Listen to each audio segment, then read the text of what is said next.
Herkese merhabalar. Elektrosoft'ta kanalına hepiniz hoş geldiniz. Bu videoda timer biriminin register'larını inceleyeceğiz. Hazırsanız başlayalım.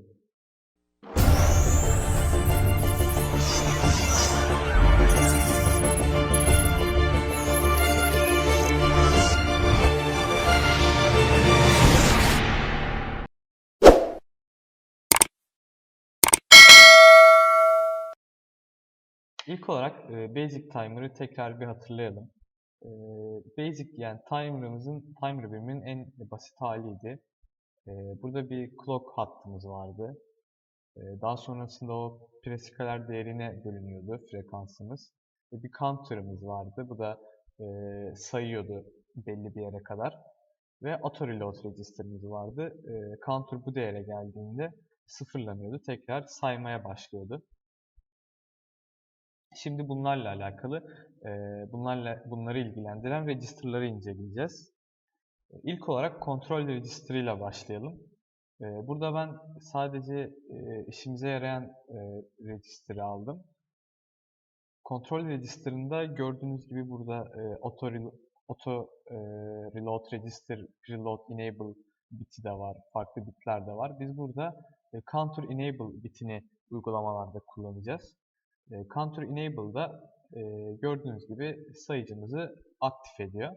Daha sonrasında DMA interrupt enable register'ımız var. Bu da bizim interrupt'ımızı aktif ediyor. Bu birimi yani burada 0. biti birlediğimiz zaman interrupt modunu aktif etmiş oluyoruz. Daha sonrasında status register'ımız var. Bu register'ımızda biz aslında bu register'ı UART'ta da kullanmıştık. Burada ne oluyordu? Bir kesme geldiği zaman bir flag oluşuyordu. Çünkü bir koşul olması gerekiyordu. Yani biz olayları oluşturduğumuz zaman kesmeler meydana geliyordu ve o kesmelerin de meydana geldiğini bizim görmemiz lazımdı. Bunu bir koşulun içerisine sokuyorduk ve buna göre işlemler yapıyorduk. Burada da yine status register'ında kesme oluştuğu zaman bir değerini alıyor.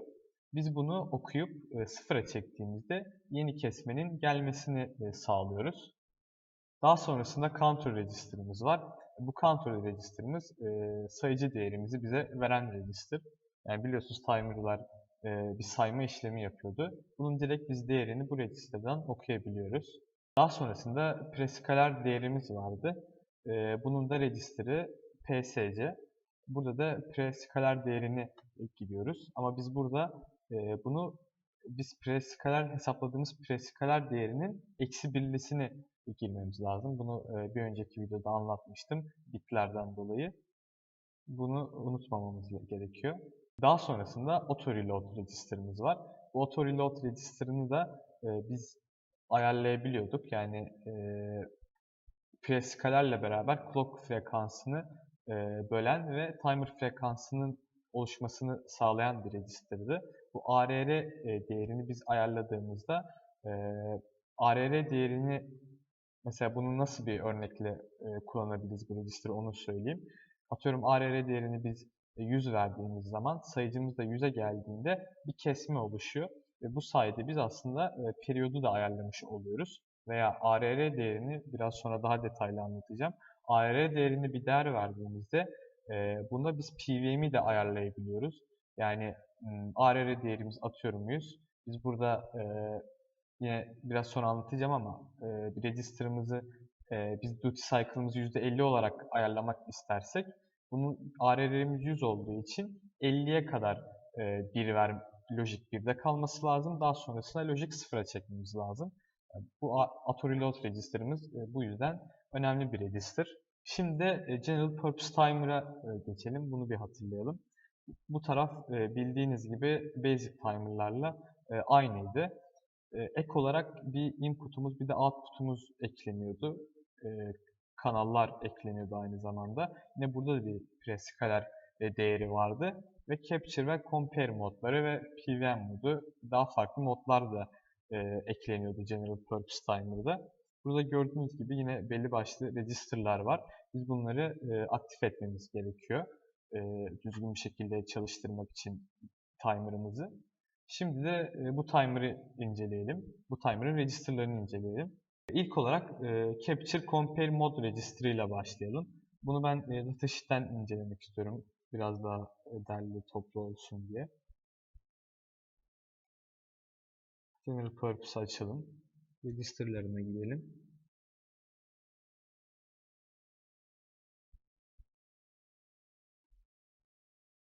Burada gördüğünüz gibi modlarını da veriyor. Mesela Input Capture modu var. PWM Input mod, Output Compare mod. Bunlar yine kullanılabilen modlar ve bizim de kullanacağımız modlar bir sonraki uygulama videolarımızda.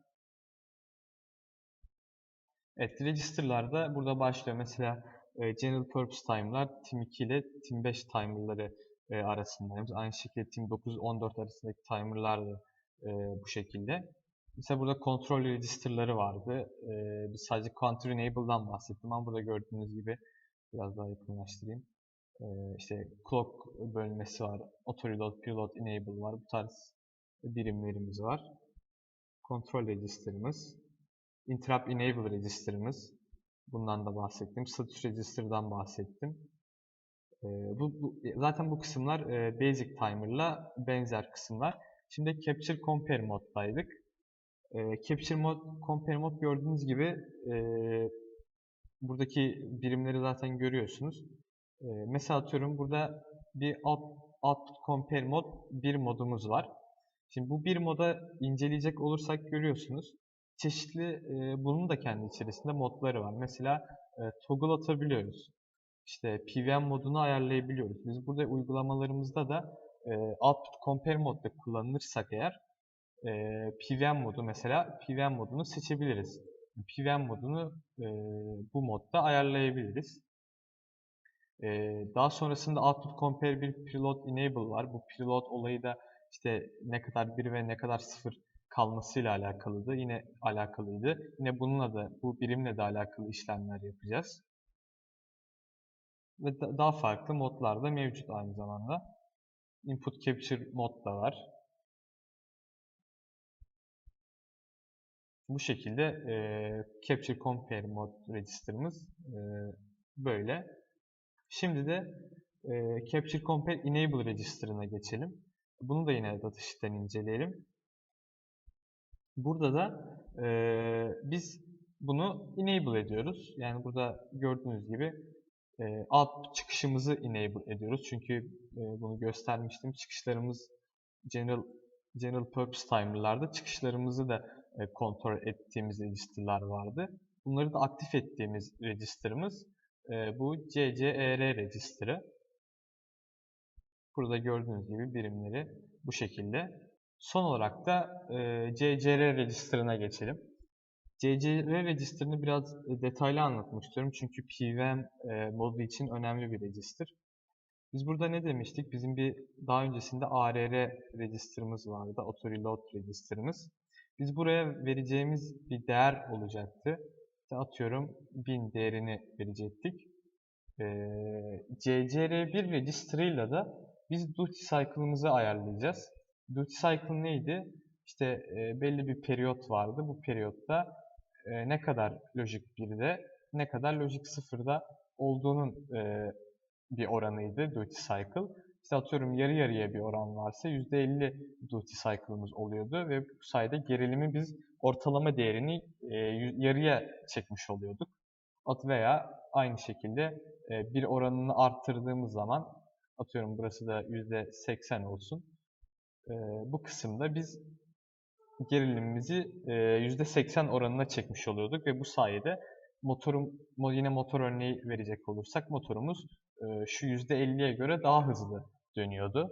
CCR register'ını biz nasıl kullanacağız onu inceleyelim. Burada gördüğünüz gibi ARR register'ımıza 1000 değeri vermiş olalım. %50 duty cycle için bizim burada CCR'mize kaç vermemiz lazım? 500 vermemiz lazım. Çünkü burada CCR register'ı 500'e kadar, 500 değerine kadar counter 1 seviyesinde kalacak. Yani 1 seviyesinde kalacak. Daha sonrasında 0'a inecek. Burada da bizim CCR register'ımız bize sağladığı şey bu. Burada gördüğünüz gibi preload değerini sağlıyor. %80 içinde ne olması lazım? CCR'nin 800 olması lazım ki gerilimimizi biz %80 oranına çekelim ve bu sayede PWM modunu kullanalım ve gerilimleri değiştirerek gücümüzü ayarlamış olalım. Evet, bu videomuzun da sonuna geldik. Bu videoda timer biriminin register'larını inceledik. Bir sonraki videomuzda hem basic timer örneği hem de PWM mod örneği yapacağız. Yine bu register'ları kullanacağız. Videomuzu beğendiyseniz, bizleri desteklemek istiyorsanız kanalımıza abone olmayı, yorum yapmayı, paylaşmayı unutmayın. Herkese iyi çalışmalar.